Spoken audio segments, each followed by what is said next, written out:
Le deuxième point de la communication du président de la République a porté sur la nécessité d'auditer l'état liquidatif de la paye,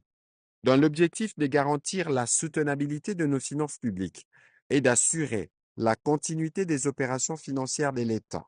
à travers le financement des priorités du gouvernement et des responsabilités de celui-ci, dont notamment les paies réguliers dans le délai des salaires des agents et fonctionnaires de l'État. Le président de la République a indiqué qu'il est indispensable de contenir les pressions croissantes exercées sur la trésorerie de l'État par l'accroissement de la masse salariale consécutive, entre autres, à l'engagement des nouvelles unités sans maîtrise suffisante des effectifs ni des mécanismes de vérification. Ces déséquilibres fragilisent la trésorerie publique et exposent les systèmes de paye à des tensions préjudiciables à la stabilité sociale. C'est dans ces contextes qu'il s'avère nécessaire de procéder à l'audit de l'état liquidatif de la paye.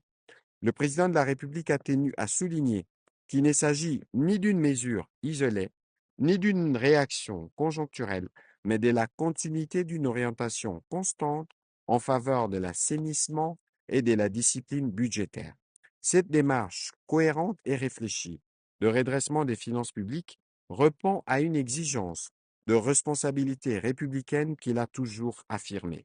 Il a rappelé qu'à l'occasion de la 42e réunion du Conseil de ministres du 2 mai 2025, il avait déjà insisté sur la nécessité des mesures urgentes d'assainissement dans un contexte marqué par l'augmentation des dépenses sécuritaires et par les engagements souscrits auprès des institutions de Bretton Woods, notamment les Fonds monétaires internationaux, dans le cadre de la facilité élargie de crédit et de la facilité pour la résilience et la durabilité. Cette exigence a été réaffirmée lors de la 58e réunion du Conseil de ministres du 12 septembre 2025 en soulignant que la rigueur, la transparence et la responsabilité dans la gestion des deniers publics constituent un devoir républicain incontournable.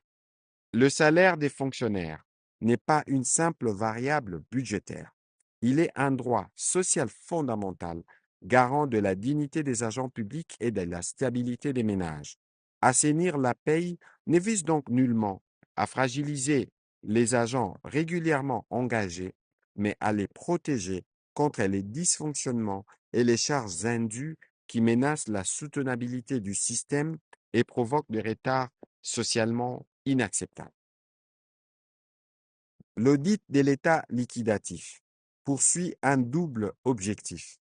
garantir que chaque rémunération versée corresponde à un droit légitime et à un service effectivement rendu, et sécuriser durablement les paiements réguliers et ponctuels des salaires.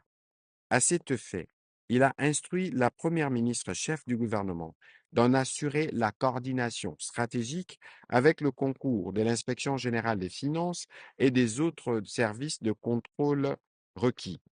Dans les mêmes ordres d'idées, il a engagé le vice-premier ministre, ministre du Budget, à garantir la stricte concordance entre effectifs budgétaires et effectifs rémunérés, et les ministres des Finances à renforcer le mécanisme conjoint des liquidations et des paiements fondé sur la disponibilité réelle de la trésorerie. Cette démarche vise à préserver la justice salariale, la stabilité sociale et garantit un cadre macroéconomique viable dans un esprit d'équilibre entre rigueur budgétaire et responsabilité sociale. Les résultats de l'audit ordonné sont attendus dans un délai de 30 jours. Le dernier point de la communication